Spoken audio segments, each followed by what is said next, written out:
कि टीपू की लाश के पास से उसके पास से अंगूठी निकली सोने की, उस पे क्या लिखा हुआ था? राम। अंग्रेजों से लड़कर टीपू की शहादत हुई। जेल में बैठकर टीपू तुम्हारे वीर की तरह 6-6 लव लेटर नहीं लिखा अंग्रेजों को मैं माफ कर दो, तुम जो बोले मैं करता हूं। गांधी ने अपनी यंग एज मैगजीन में लिखा कि Tipu Sultan was the embodiment of Hindu Muslim unity. Wings of fire में एपीजे अब्दुल कलाम ने टीपू सुल्तान का जिक्र किया। श्रीनगरी मठ में फौज आई थी। कहां से आई थी? फडणवीस बोलेंगे आपको, मैं बोलूंगा तो फिर।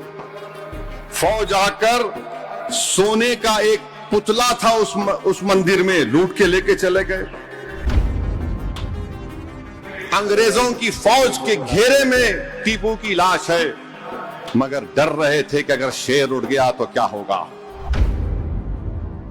अभी इम्तियाज जलील साहब मेरे को बोल रहे थे कि महाराष्ट्र के चीफ मिनिस्टर ने टीपू सुल्तान पे कुछ कह दिया। हम महाराष्ट्र के चीफ मिनिस्टर को बोल रहे हैं कि शायद वो ज्यादा पढ़ते नहीं होंगे, वो व्हाट्सएप यूनिवर्सिटी के पीएचडी उनके पास होगी। भारत का जब पहला संविधान बनाया गया था, उस संविधान को बाबा साहिब अंबेडकर ने बनाया। जितने संविधान सभा में लोग थे, नेहरू की साइन, सरदार पटेल की साइन, बाबा साहेब अंबेडकर की साइन, जितने उसमें थे सबने साइन किया। पार्लियामेंट की लाइब्रेरी में आज भी वो पहली संविधान की किताब है। मैं इम्तियाज जलील को जब एमपी थे पार्लियामेंट की लाइब्रेरी में ले जाकर दिखाया था, इधर आओ देखो। और उस पहली संविधान की किताब में इस मुल्क की तारीख में जो नुमाया शख्सियतें थी उनकी तस्वीर हैं। राम, सीता, लक्ष्मण की है,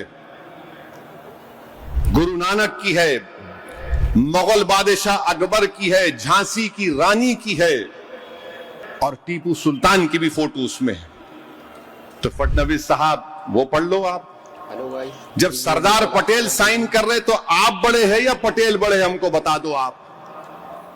अंबेडकर साइन कर रहे हैं, आप बड़े हैं या बाबा साहेब अंबेडकर बड़े हैं?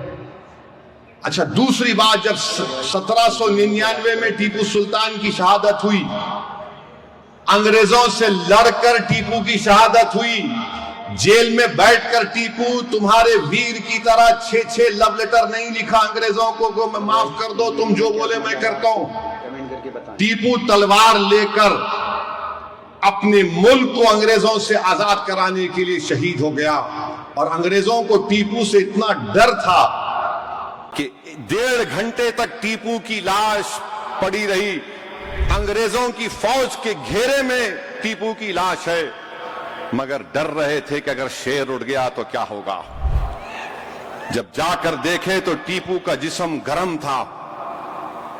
क्या ये बात सच नहीं है देवेंद्र फडणवीस साहब कि टीपू की लाश के पास से उसके पास से अंगूठी निकली सोने की, उस पे क्या लिखा हुआ था? राम। उस पर राम लिखा हुआ था। और 2014 में बर्तानिया में 1,40,000 पाउंड में उसका हर्राज हुआ। क्या यह बात झूठ है कि एपीजे अब्दुल कलाम ने अपनी किताब विंग्स ऑफ फायर में लिखा कि भारत मौजूदा जो मिसाइल टेक्नोलॉजी, रॉकेट टेक्नोलॉजी को आज कर रहा है, वो टीपू के ख्वाबों को हम पूरा कर रहे हैं। एपीजे अब्दुल कलाम तो आपके लिए हीरो है ना, हमारे लिए भी है, मगर आपके लिए ज्यादा है। आप तो बोलते नहीं हर मुसलमान एपीजे अब्दुल कलाम क्यों ना चाहिए। ठीक है, मैं खराब हूं, वो अच्छे हैं, तो उनकी बात को मान लो। विंग्स ऑफ फायर में एपीजे अब्दुल कलाम ने टीपू सुल्तान का जिक्र किया। अच्छा चलो ये भी मत मानो तो तुम गांधी को मानते नहीं मानते, या फिर तुम गोडसे को मानते, बोलो हमको। गांधी ने अपनी यंग एज मैगजीन में लिखा कि Tipu Sultan was the embodiment of Hindu Muslim unity. यानी वो टीपू सुल्तान हिंदू और मुसलमानों में मोहब्बत का यकजाई था। आप क्या गांधी को झूठा बोलेंगे? आप मेरे को बोल सकते हैं?